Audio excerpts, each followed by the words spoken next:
মাননীয় সদস্য সৈয়দ সাইদুল হক হবিগঞ্জ ৪ সম্পূর্ণ প্রশ্ন করুন। মাননীয় স্পিকার, মাননীয় মন্ত্রীর কাছে আমার একটি প্রশ্ন হচ্ছে কি যে আমরা ডিজিটাল বাংলাদেশে অনেক দূরে গিয়েছি। আমরা ইন্টারনেট স্পিডে আপনারা 142টি দেশের মধ্যে গত বছর 126তম ছিলাম, এরপরে আমরা আরো ডেভেলপ করে 111তে সম্ভবত আসছি। তো এই স্পিড আমাদের ইন্টারনেটের জন্য সবচেয়ে বেশি প্রয়োজন। এই স্পিড বাড়ানোর জন্য নেক্সট কি কার্যক্রম এবং স্পিড না থাকার কারণে মাননীয় মন্ত্রী আপনারা আমাদের যে ফোন অপারেটর যাদের ফোন সিম আমরা ব্যবহার করি তারা বিভিন্ন ধরনের এমবি বিভিন্নভাবে কেটে নেয়, এই অভিযোগগুলো আপনি জানেন। এইগুলা আমরা এন্ড ইউজার তারা ফোন কোম্পানির সাথে আমরা কুলায় উঠতে পারি না। আপনি জানেন যে এই ধরনের কোনো প্রতারণা হইলে আমরা জিডিও করতে পারি না।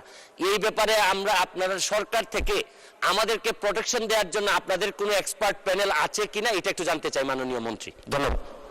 ধন্যবাদ মাননীয় সদস্য। মাননীয় মন্ত্রী। ধন্যবাদ মাননীয় স্পিকার। মাননীয় স্পিকার, মাননীয় সংসদ সদস্য মহোদয় 3টি বিষয়ের অবতারণা করেছেন, খুব গুরুত্বপূর্ণ।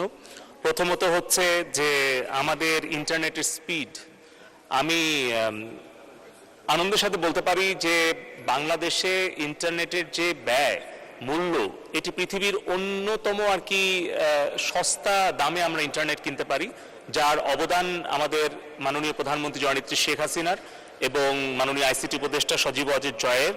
কারণ আজ থেকে 15 বছর আগে বাংলাদেশে ইন্টারনেট ব্যবহারকারীর সংখ্যা ছিল মাত্র 50 লাখ মাননীয় স্পিকার, এবং তখন ইন্টারনেট পার এমবিপিএস এর দাম ছিল 85,000 টাকা, এবং ঢাকার বাইরে কোনো ব্রডব্যান্ড কানেক্টিভিটি ছিল না। মোবাইল নেটওয়ার্ক তখন, এখন যেই 5th জেনারেশনে আমরা আছি এটা কিন্তু 2nd জেনারেশনে ছিল, অর্থাৎ মোবাইলে আমরা ইন্টারনেট ব্যবহার করতে পারতাম না।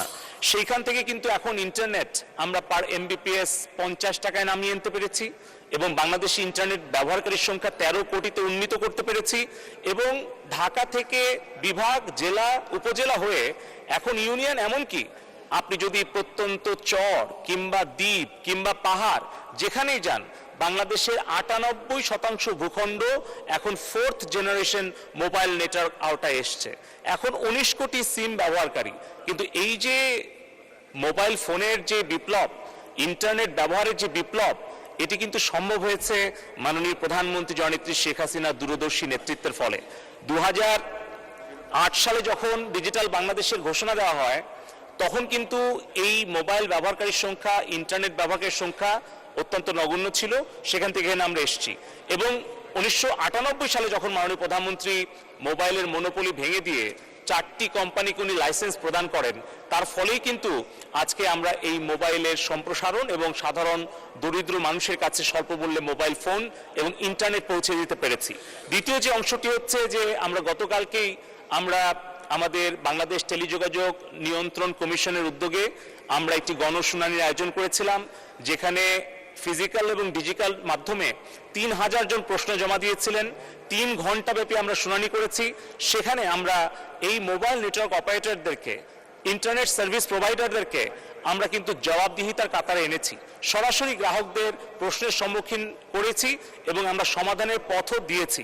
এবং তৃতীয়ত যেটা আমি বলবো যে আমাদের যে ভবিষ্যতে যে পরিকল্পনা, সেখানে অবশ্যই যে কোনো গ্রাহক, তিনি সংসদ সদস্য হন অথবা সাধারণ একজন নাগরিক হন, কৃষক হন, শ্রমিক হন, তারা যদি আমাদের বিটিআরসিতে অভিযোগ করেন, তাহলে সেই মোবাইল নেটওয়ার্ক অপারেটর কিংবা ইন্টারনেট সার্ভিস প্রোভাইডার যত প্রভাবশালী, যত বড় কোম্পানি হোক, তাদেরকে আমরা আর্থিকভাবে ফাইন করব, তাদেরকে আমরা আইনের আওতায় আনবো, এবং আমাদের সেই আইটি অডিট টিম রয়েছে, ফাইন্যান্সিয়াল অডিট টিম রয়েছে।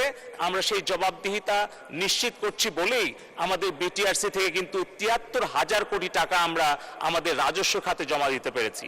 ধন্যবাদ মাননীয় স্পিকার।